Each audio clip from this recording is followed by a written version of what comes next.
Welcome to Mid-American Gardener. I'm Sandy Mason. I'm with the University of Illinois Extension. I'm the Illinois State Master Gardener Coordinator, and I'll be filling in for Diane Nolan this evening. And as you know, Mid-American Gardener is your chance to get some answers to your mini gardening questions. And I will guarantee you, whether you're new to gardening or you've been a master gardener for years, you'll find somewhere along the line you're going to have some questions. And that's why we're here to help you out with those questions. And I know every single year I learn something new. Don't you all learn something new? Absolutely. And of course, we have a great panel that's going to help you out with those answers. And so, Chuck, what kinds of things do you do? Well, I am Chuck Voigt, and my specialties are vegetables and herbs, but I can do general horticulture as well. Tonight, I have a squash question, which is very appropriate because we're getting into that squash planting season, Memorial Day and after. This person has had a lot of problems recently growing squash. First, zucchini was a problem, and then more recently, acorn, and then finally butternut are now all problematic. Anytime I hear zucchini get started well and then collapse at some point in the season, vine borer comes to mind as the number one cause. It's particularly destructive on bush type squash that don't grow along the ground and don't have any chance to root in at the nodes. Probably the most resistant to that is the butternut squash, so that also tells me that's why it took longer for that one to be a problem. There are also some diseases that might build up if you're trying to grow squash in the same location year after year. So Phytophthora, some other things could be an issue. With squash vine borer, with the vining types, if as they start to take off, put a little soil over some of the nodes, and then if the grub gets in the base of the plant, which it usually does right at the soil line, and even if it severs that, then the roots at the nodes will at least partially take over, and you can maybe mature squash. With the zucchini, if you want to plant them early, harvest whatever you get early, and when the plants go away, get rid of them. The squash vine borer, as I understand it, sometime in July stops flying and laying eggs. So a second crop that you start maybe around the 4th of July, by the time that gets up and growing, the squash vine borers are out of the picture, and then you can harvest zucchinis and other summer squash into the fall. If it's a disease, then fungicide or something else maybe, or maybe a raised bed or something so that you don't get dampness, because that can help to spread those things as well. But it was a very long question, and I'm sorry that was a fairly long answer. Yeah, and I don't think that people always realize sometimes that squash really have a lot of insect and disease pressure, so sometimes that's a really kind of a tough vegetable to grow overall. So yeah, that gives us an indication too. So Kelly, what do you? Okay, hi. My name is Kelly Alsop, and I teach horticulture for University of Illinois Extension, and I serve Livingston, McLean, and Woodford counties. My specialty is greenhouse management and house plants, and I do like to talk a little bit about beneficial insects and pollinators also. But Bugs. Today, my show and tell is a licorice plant, and we have this gorgeous chartreusey one with the big scalloped leaves, and then we have this this gray fuzzy. It's actually called icicle, which is very fitting. And not only do you notice that these have really gorgeous colors, we find them in the industry. We use them as fillers in container pots, but I've been exploring plants using more senses lately than just my eyes, and so I love petting this licorice plant. It's really soft, and this one's kind of spiky and feathery. And so I'm teaching a class on sensory gardening soon, and I wanted to explore different plants. So this one is all about the touch and encouraging everyone to touch your plants. I like that. Why not? Yeah. Right? It's fun. I think it's very meditative. And I think it helps them too, don't you think? Helps the plants? Yeah. I'm sure it does. Okay, maybe not. And Jim, what do you have? Well, first of all, I'm Jim Schuster. I'm a retired extension person from the crop science department, and my specialty is woody plant diseases. And I have an email about a magnolia tree that was doing well until the last few weeks. The leaves are all curling up. and we also have brown spots. The brown spots may be caused by fungal diseases, which we have preventive controls for. We also have bacterial diseases, which we have no control for, and they may mimic the fungal disease. That is minor compared to what you really got to be worried about. And one of them is the wood rot that's in the tree. And the pictures that you were sent us are showing major decay in the trunks, which is going to allow them to eventually snap off. But that's not the main problem. It's the wilting of every leaf on the tree. And my bet is it has verticillium wilt, which is fatal. This tree will probably die. And you can check for verticillium wilt by cutting a branch off, small branch, peeling back the bark and looking at the sapwood to see if you have brown streaking in it. And if you do, cut the tree down because you just lost it. Jim, that's so sad. I liked Kelly's much better. That was like touching plants. Made a lot more sense to me. And the tree is dead. And the tree's dead. Oh, by the way. I think Jim has stock in a chainsaw company. I think he does too. And I think the other thing is actually just checking with the University of Illinois Right. Plant Clinic or your local Master Gardeners or Extension. You know, if you really have more questions about that. But there are some times where, unfortunately, Well, the trees have fatal diseases Yeah, I too, would so. actually suggest if they really want to know if it's fungal or bacteria, they send it to the plant clinic. And if they're not sure if they got the streaking, they bring it to the local extension office. Right. So there's a few things, but we'll hope for the best. But sorry about that. I actually have a question from Carol. She had actually sent us in a picture for a plant identification, and she said this plant just suddenly appeared in her planter border on the south side of her deck, and she had no idea what it is and wanted to know whether it's poisonous, merely a weed, or a legitimate plant. Well, even weeds are legitimate plants, so I guess we have to think through that too.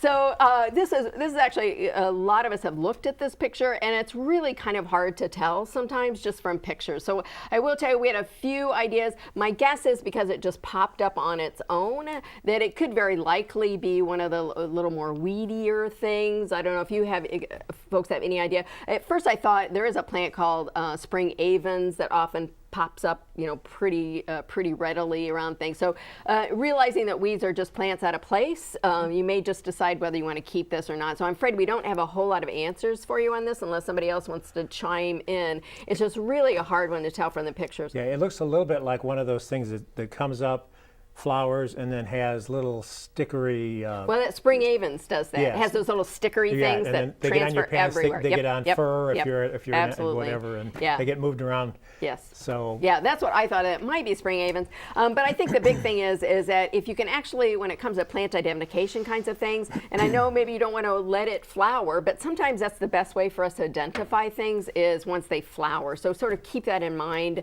that if it is a plant, it'd be great if we'd actually have some descriptions of the flowers or pictures of the flowers. That often helps too. So that's great. Okay, so hopefully that helps you a little bit. Okay, we're going to go ahead and go to our callers. And Kathy on line 2, she has a question about heritage marriage tomatoes. So I'm not sure exactly what that means, but are the tomatoes marrying? Oh, I don't know. Anyway, so Kathy, do you have a question for us on line 2 about heritage marriage tomatoes? Sounds like is that a variety of tomato? Heritage. I know Nebraska wedding. I don't know. Oh, Kathy, are you there? Yeah, I'm right here. Oh, super. This kind of tomato is new to me, and it's called heritage marriage tomato. It's it's a combination between the old,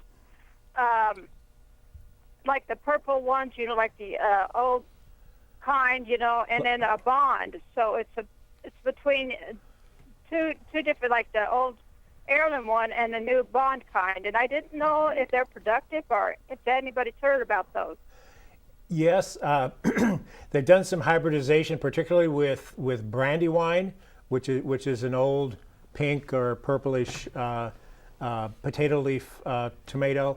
They've hybridized that, so you get Brandy Boy, and you know, depending on who's doing the hybridizing. So the theory being that then you get some of the resistance to diseases and nematodes and things that you get with a more modern hybrid, but you get some of the flavor and some of the other benefits of the heritage variety. That's one way to go. They also now graft heritage tomatoes onto resistant rootstocks, which also, in certain situations, can really increase the production. So both of those things are going on. If you're having trouble just growing the heirloom tomatoes, then you might want to hedge your bets and get one that has some resistance. Yeah, but I'm not familiar with that one. I didn't realize there's what hundreds? I don't know, of tomato variety. I mean, there's like At least hundreds, if not hundreds, thousands. if not thousands. I started saying thousands. Yeah, but, if it's you a pick up lot. the Seed Savers Exchange Winter Yearbook, there's a whole huge section of just tomatoes because tomatoes are mainly self-pollinating, so they've been easy seeds to save, so everybody has them. And if the name changes, you get 2 names for the same thing, and then eventually you have 6 or 7 names for the same thing. So unless you're willing to do DNA, it's hard to decide, how many there really Yeah, are. and I think to me that's one of the fun things about gardening is trying like just try a new tomato variety or something that you've never had before. Because for a couple of dollars, you try something new and have fun, and you may decide you really like it. So thanks. So hopefully that helps you a little bit. So on line 3 we have Myra, and she has sweet gum tree roots, and I'm guessing you don't want them, or Well, hi. Hi. About 4 years ago, I took down 2 sweet gum trees out of my front yard. Re-landscape it, planted grass and everything was good the first year. The second year, I started to see no grass would grow right where the trunks had been. Okay, the next year after that, I started treating it with lime, maybe to feed the roots in the ground and help the grass. And now I tried fungicide last year, and I can't get grass to grow in those circles. And I wonder what I could do or what I should do.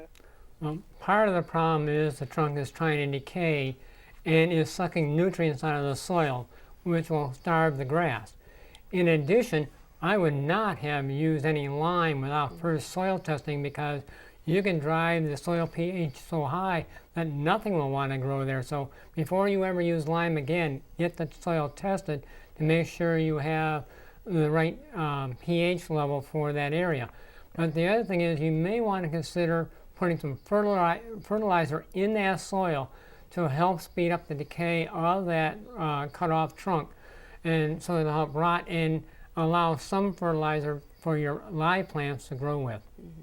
and Kelly, don't you think sometimes it's after you cut down a stump, sometimes there's not a whole lot of soil Right. Yeah, there. I mean, don't you Right. think that's part of it too? Moisture sometimes? relations are what I was thinking, because there's not a lot of soil volume Right. Right. over it, and then it's kind of blocking any capillary action from below that. So it just dries out. The lawn, even though you put in grass seed, which I assume you are, it just goes and dies because there's just not enough. Yeah. So there might be a couple things. So hopefully that helps you out a little bit.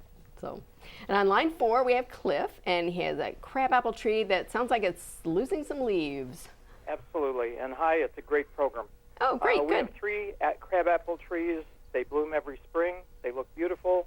And then right after they bloom, they start dropping leaves. And by the fall, there's almost no leaves on the tree. And then next year it comes back, and it looks perfect the next year, and then go through the same thing over and over again. Gee, what does that sound like? I know. You got apple scab probably. There's also a second disease called frog's eye, which is caused by an anthracnose disease. Both cause defoliation.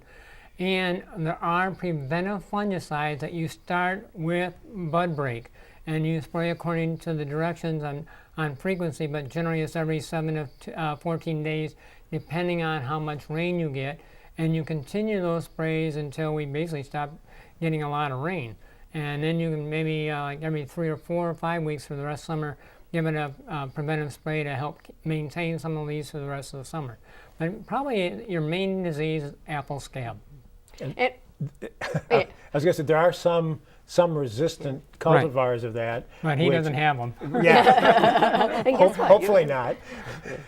Yeah, So- yeah. so- But I think the key word there is preventative sprays, because I know sometimes we get after it happens, then people want to know, what do I need to spray, or somebody says they're going to spray them, and it's too late. So it has to be a preventative spray at this point. One way you can tell apple scab from the frog's eye is the apple scab should look like it's a fuzzy brown spot about now, and the frog eye has a very distinct margin. That's how you separate the two. Okay. I had a feeling Jem would be popular on the show tonight because of the cool, wet Diseases. spring. I think there's going to be lots of disease because that's certainly part problems. of it too. Is it depends on how cool and Yeah, wet the if we spring hadn't is. have had we get such some a cool, diseases. wet spring, Right, might right. not have been so bad. Right. So sorry. So hopefully it gives you some ideas, but at least for next year, give you some ideas about some preventative sprays maybe. And then on line 6 we have Edith, and she has brown leaves on roses. What can we do for you? Hi, and welcome to everybody. Oh, thanks. Hi. My roses look great from a distance, but when you get up close to them, the buds and the blooms have brown areas all over them. I don't have any beetles yet. Would you have a natural remedy maybe that I could use? Yeah. So rose issues. Well, when you said you had the brown spots on the flowers, immediately came to mind is botrytis, That's what. and that requires a preventive spray. And I don't know of any natural control for botrytis. And isn't it kind of back to that cool, wet? Yep. So Well- it may be just once things dry up. Don't you think maybe Well, that particular disease one maybe of the not pro- quite so bad? One of the problems is botrytis grows between 32 degrees and 80 degrees. Okay, maybe And not all so it much needs cool. is even humidity, high humidity will do it. So, but it does like the free moisture from rain or overhead watering also makes it better. But yeah, it's a difficult disease to get control on once it's growing. So maybe just good sanitation. Are you getting some of this out of When there? I had botrytis in the greenhouse, sanitation was our first action. Yeah, as in Clean getting up, that stuff out of get there. all the if it's on the roses, cut them off, cut off the buds, and remove all that debris away. Yeah, But and the- try to get some good air circulation. Yeah. But the too. problem is it does blow in from miles away. So it's a tough one. And it overwinters on live tissue and dead tissue, and it is one of the 4 canker diseases on rose stems. So if it becomes a canker on the stem, you're stuck unless you cut the canker stems off before everything starts growing in the spring. Yeah. So again, good sanitation. Mm-hmm. Even early in the year. Okay, very good. Well, we have some more email questions and show and tell, right, Kelly? Okay, So, yeah. Chuck, what do you have for email question? Okay, this one is about a flooded garden. Recently had water standing in the garden for 3 days. It receded. Then it was underwater for 2 more days. I didn't find dead night crawlers or anything like that. No foul smells, no sewage. Since then, they've had rain twice with no flooding. So that's a good sign that it's back to where it can percolate down through the soil a little bit. Will that be okay to plant and eat potatoes, radishes, onions, and different crops?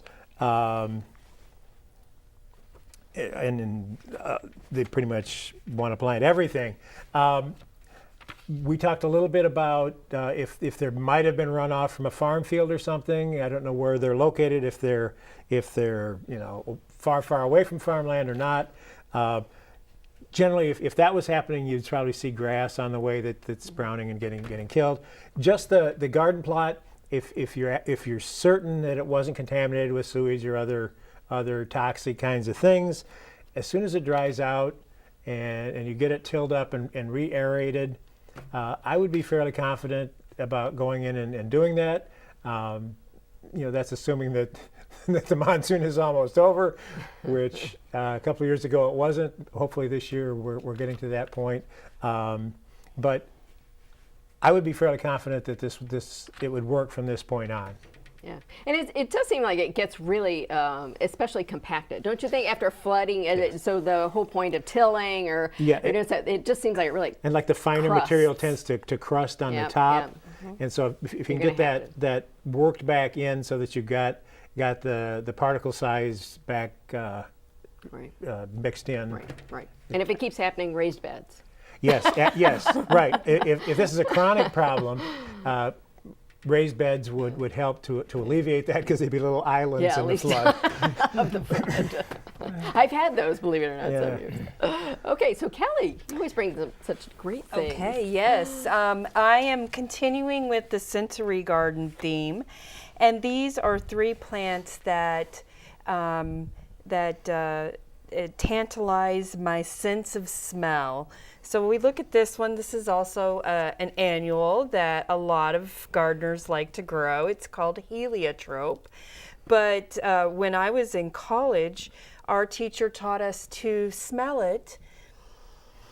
And he said, it smells like cherry pie. I don't know if I get cherry pie. I definitely get candy. Candy. Smell makes me want to eat it like cotton candy. It smells really, really good. So just to have another plant, not only is it beautiful, but also it has a lovely fragrance, another added benefit to this plant. And I think the butterflies really like that Yeah, too, the don't they? butterflies and the bees love this plant. And then now I have ageratum, and this is called floss flower. And this has always been my favorite smelling flower. Not only is it fuzzy, but it smells like baby powder to me. I am sure everybody has a different what they smell, but it just smells like baby powder, fresh.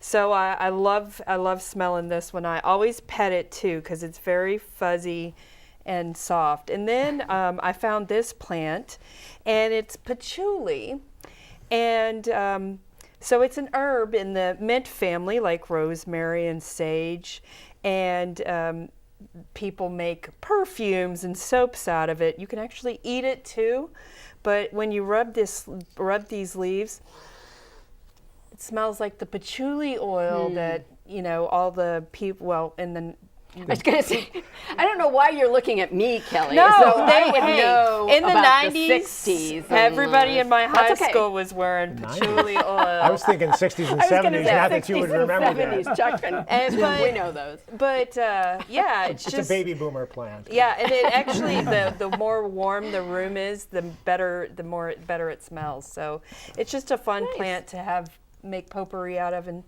walk along and rub it and smell it. That's great. We don't always think about the fragrance in plants, so I'm glad you brought that up too. Thank you. Too bad we don't have smell-o-rama, I know. so everybody could. And Jim, what gruesome thing do you have? Well, we have a flowering dogwood, and they want to know what's going on the leaves. The southern half of Illinois is prone to a disease called dogwood anthracnose, and it has a brown spot with a purple margin, which will help you separate it from two other diseases, which are cosmetic problems but don't cause any serious harm. And the other two problems are spot anthracnose and septoria. But they don't have the purple margin. So you can look at your leaves closely and see if you have a purple margin around the brown spot. If you do, then next year you need to do a preventive spray program. And if you got the septoria, just because brown to green, or the spot anthracnose, which also is brown to green, you can ignore it. Just learn to live with the brown spots, and if you can't handle it, quit looking at the plant. Just stay far away. Just stay particularly far away. That's a good that's a good answer. All else fails, just squint at your plants and don't look closely. Okay, I like that. Okay, and we're going to go back to our callers, and on line 2 we have Sue Ellen, and she is overrun by rabbits. So, wow, Sue Ellen, I feel sorry for you. Hi there. Well, I just guess I'm trying to see if anybody else has had a major problem with rabbits this year. I just can't believe I've never had this issue, and I have one batch after another. So I don't know if anybody has any ideas on how I can get rid of them. I'm keeping them out of my garden by using something called Animal Stopper, and it seems to help a lot.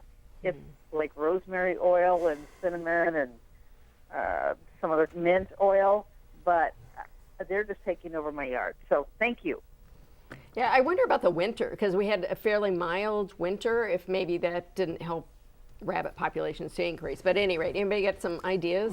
Ever since I deal with moved down rabbits? here, I've had up to 6 rabbits at a time in my backyard, and it's not a very big backyard.